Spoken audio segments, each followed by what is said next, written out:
Surga dan kenikmatan itu sebagai keberuntungan bagi siapa yang mau bersolawat kepada Kanjeng Nabi Muhammad Shallallahu Alaihi Wasallam. Wakana Shallallahu Alaihi Wasallam yasubbu fi yaumi. Jadi ini sudah berarti bab berapa ya? 6 ya. Bab 7 ya. 7 apa enam? Ya, kemarin kita bercerita tentang kelahiran Kanjeng Nabi yang begitu dahsyat, bahwa Kanjeng Nabi itu lahir langsung sujud, itu tidak ada kalau tidak Kanjeng Nabi. Maka kita ini sangat beruntung menjadi umatnya Kanjeng Nabi Muhammad Shallallahu Alaihi Wasallam. Sudah itu saja ini sebenarnya sudah syukur yang luar biasa. Karena tanpa Kanjeng Nabi ini kita ya tidak jelas Islam apa enggak, sholat apa enggak.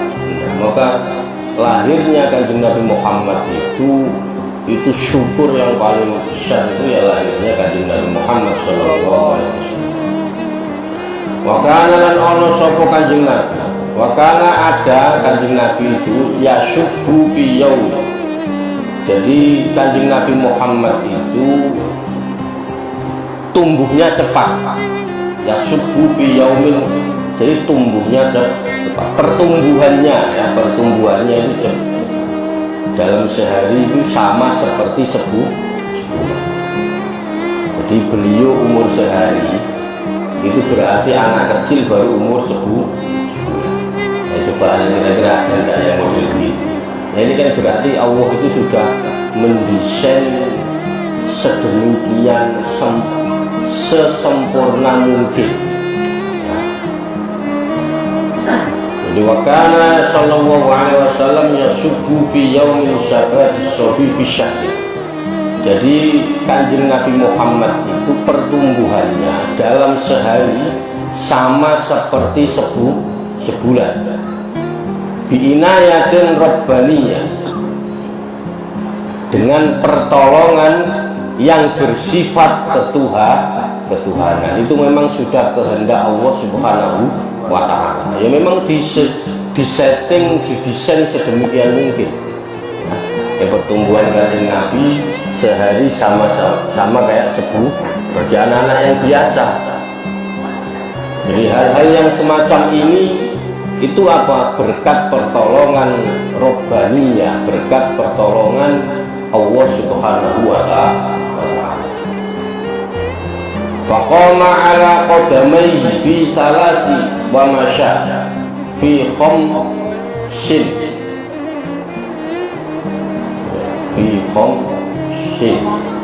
wa qawiyat fi tis'i minasyuhuri. Faqama lan jumeneng itu apa? Berdiri ya. Ala qadamaihi fi salasi wa masya. Kanjeng Nabi Muhammad itu dalam usia salasi 3 bulan ya, beliau sudah pandai berdiri tegak. Jangan harus sejarah begini harus tahu ya. Kalau Kanjeng Nabi itu ukuran umur sehari kayak 1 bulan. Beliau umur 3 bulan itu sudah bisa berdiri tegak. Fisalasi wa masya, dalam usia 3 bulan beliau sudah pandai berdiri tegak. Fi khamsin wa quwiyat fi tis'in minasyuhur.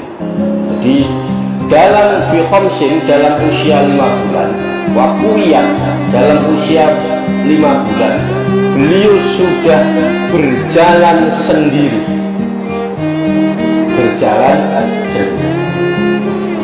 Kalau standar umumnya umur 9 bulan atau 1 tahun baru bisa jalan.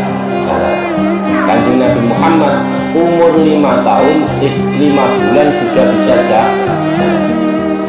Watis'in dan 9 minas syuhuri dari bulan bifasiqin nutqi kuwa, dalam umur 9 bulan beliau ucapannya itu sudah fasih.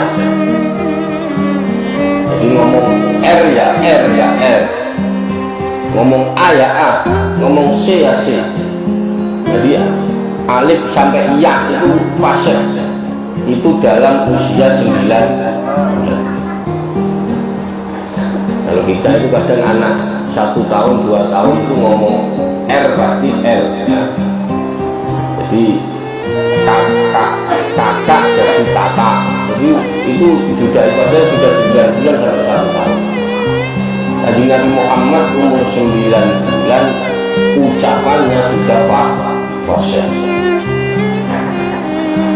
Wasyaqqa malakani sadrahu syarifah ladayya wa akhraja minhu alaqatan darwiyah.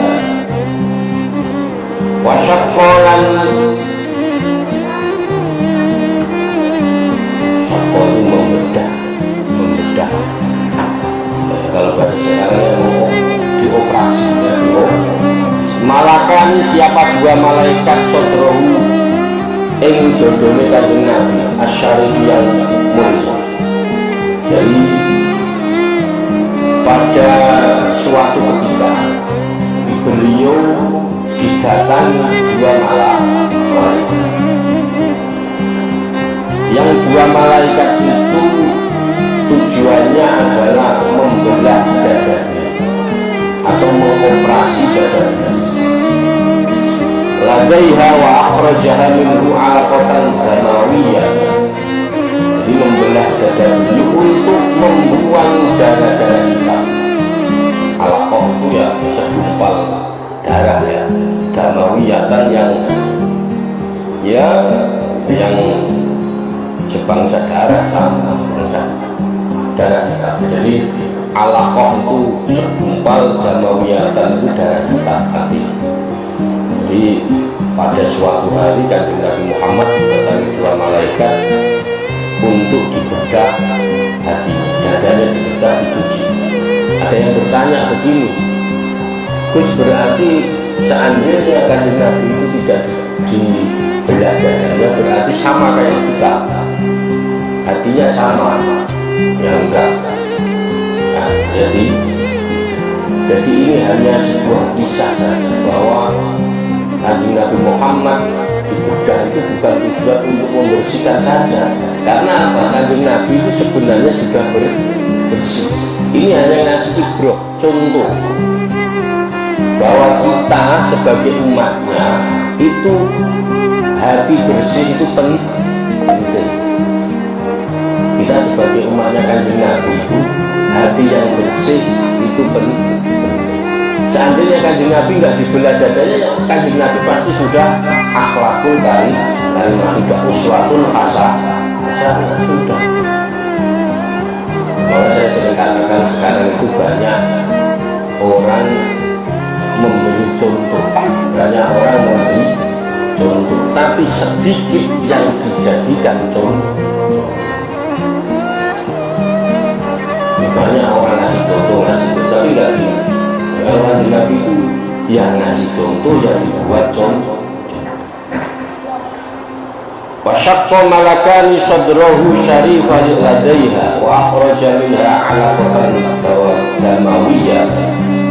Pada suatu saat ketika Kanjeng Nabi dioperasi oleh malaikat, diambil hatinya, dicuci untuk dibersihkan darah-darah. Wa azala minhu khaddash syaitan wa bisalji wa salam. Wa azala, menghilangkan siapa malaikat minhu dari dada bekas-bekas khaddash syaitan, bagian-bagiannya setan.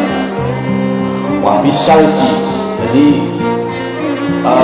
malaikat tadi menghilangkan tempat-tempat persembunyiannya setan yang ada di dalam hati.